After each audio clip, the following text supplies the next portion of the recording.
want the fucking Kino? Oh, fucking hat. Fucking Kino. Patriotism is dead. There's only rebels and tyrants now. Strange.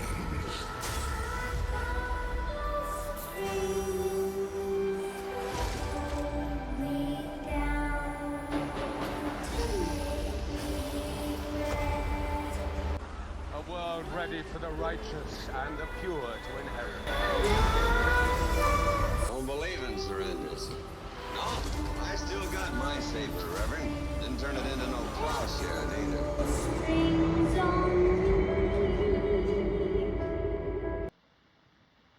I'm taking over this territory.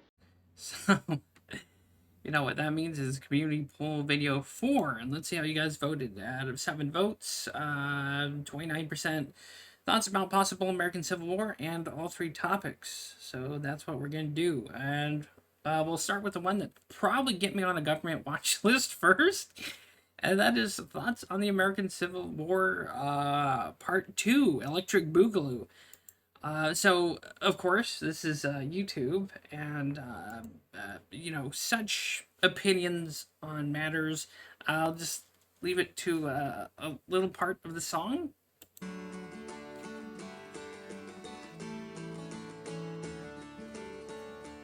We have taken up arms in defense of our farms, and if the Federals trouble us, we'll surely do them harm.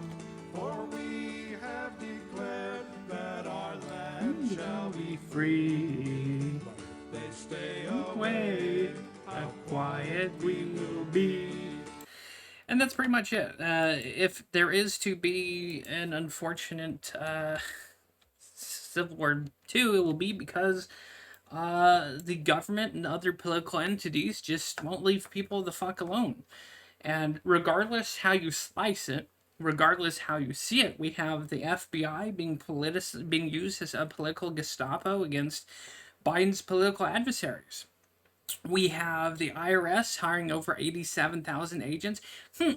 You think they're going to be going against the political elite with those 87,000? You think they're going to be going against the real assholes of society that cheat taxes or that have lobbyists and offshore bank accounts?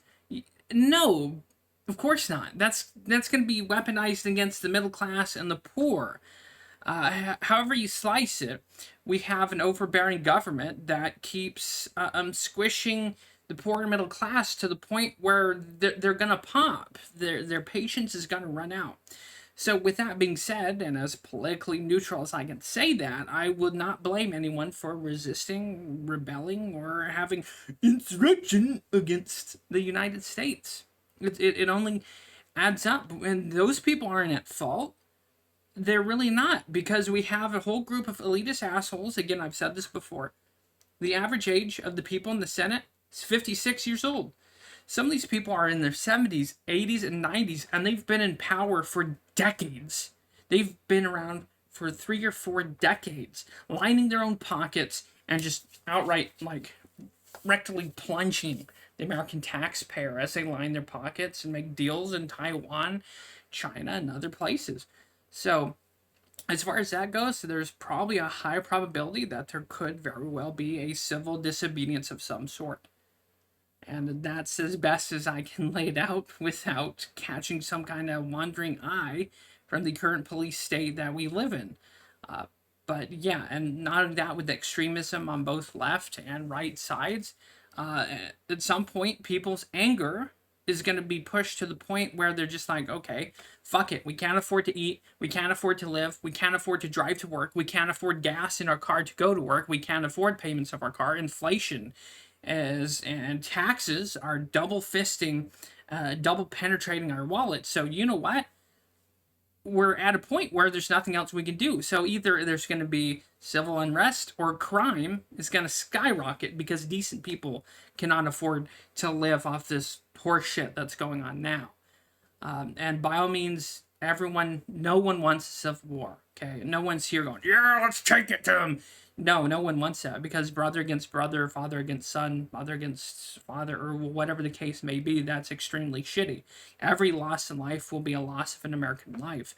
But if the current elite and ruling establishment don't see this, we could be very well at the point where, people just get too sick of the shit. And with that, we will move on to the Robinhood section. And I'm just going to write this down as a timestamp at 4:33, so I can have a handy chapters list in this video if it works. But yeah, Robinhood. It's pretty easy. It's an app you can get on your phone, and you connect your bank to it, and that's how you use the buying power. Now, the things I've been investing in recently, you don't have to invest the same way, but this is just my humble advice, is with the prices of gas going up, I put quite a bit in ExxonMobil and Shell, which are oil companies. There's also British Petroleum. There's a few other oil companies that you can invest in, because why shouldn't you? You should also profit off the current backhanded bullshittery that's going on. And the cool thing about Robinhood is you can invest in a stock and have portion ownership of a stock. So if things are really tight, like budget-wise, you can put in $1 or $2 of buying power every week until you have a full share. That's the beautiful thing to Robinhood. And Robinhood has done some shady shit in the past with the AMC stock, and I get that. I can get why that would scare people away, but at the end of the day, the Robinhood app is a good way to invest, and even invest in small increments towards a large whole share of stock. And even at this point, I'm also investing in bonds and debt, because that's one thing that's surefire going to exist from here to the end of Judgment Day, ladies and gentlemen. So that's one thing to invest in. Of course, you won't get any large gains, but it's like retirement and investing for your future later, or maybe just when you need it. And the cool thing is, you can sell off your stock when you want to, and that money can be put directly into your bank account. So let's say some shit happens and you need to cash in your stocks or your bonds or what have you, whatever you're investing in, you can do that. So Robinhood is just a good way for the little guy, you in the middle class, to kind of start and build a stepping stone to more financial freedom. And of course, investing it's a slow course. It takes time to invest, but even if you're dropping $1 to $2 towards a full ownership of one whole stock, that's better than wasting it on the lottery. And in fact, I've been telling people at work, I've been saying, hey, stop playing the lottery, invest in the stock market. And when people complain about gas at work, I say, hey, invest, get Robinhood, invest in ExxonMobil, invest in Share. You might as well ride this current bullshit that's going on as well. Take some gains off it. Because if the top 3%ers or top 1%ers are doing it, that means you can too. And with Robinhood, that's just, again, this is no paid sponsorship for Robinhood. I just love it because it's easy to invest, and without having to have a Fidelity brokerage account or a broker or some horse shit, $500 down for account and some horse shit like, what is it, wealth management. So it's a way for just small people, especially people of lower income and middle class, to invest. Is it exactly a good time to invest? Well, I mean, I think it's Warren Buffett or one of them said you'd invest when there's blood in the streets, especially if the blood is your own. So, I mean, who's to know what the future is going to be like? I mean, tomorrow we could just get, backhanded and everything could shit the bed. Probably, I don't know, but hey, that's investing. And that's better than flushing the money down the toilet on lottery or just dumb shit that you spend money on anyway. So, it's one way to invest. Robinhood is an easy app to use and understand, and that's it. I'm just investing in bonds, stocks. I even got some in a gold mining corporation, just for shits and giggles. So, and there's bonds. Bonds are pretty, like I mentioned earlier, debt is a pretty sound investment, especially in this day, because everyone's in debt, even our government. It's $32 trillion in debt now, or 34? Holy shit, ladies and gentlemen. Woo! Anyways, so the other section of this was going to be about grifters. I'm not gonna spend too much time here because all these people suck. Whether it's Negs, Life of a Free Spirit, Ethan Ralph, Darkside Phil, Kino Casino, these people. You guys know my opinion on them. I, quite frankly, wouldn't mind knife fighting them in the streets. Uh, that's a joke.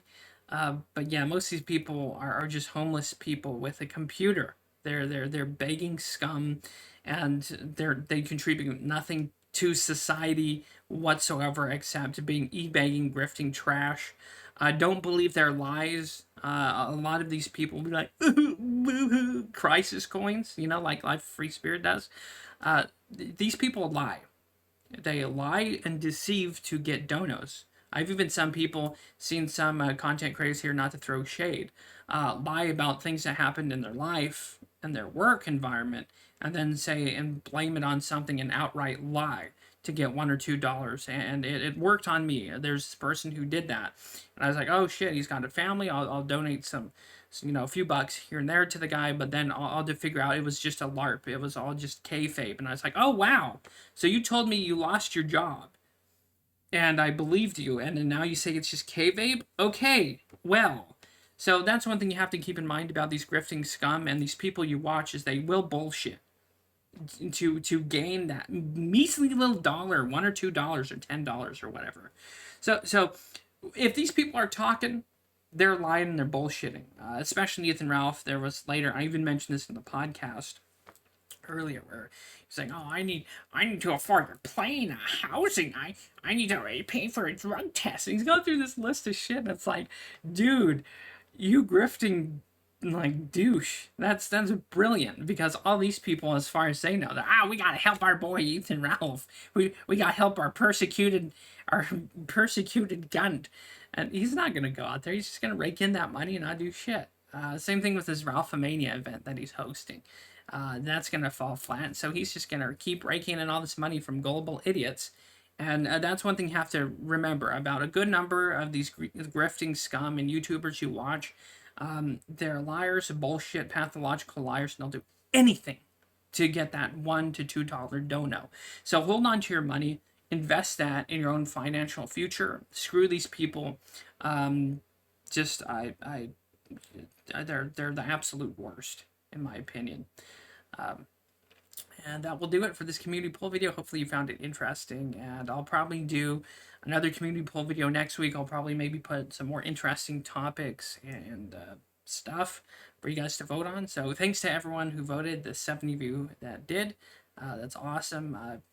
Thanks for making this video possible, because otherwise I'd probably just do something cringy. So at least this way, you guys are kind of the boss and you direct where the cringe goes, or the keynote. So anyways, thank you guys. Thanks for watching. Thanks for stopping by. Leave a like on your way out, or dislike, or an angry comment. See you next time. God bless. Stay happy, stay healthy, and I'll see you next time.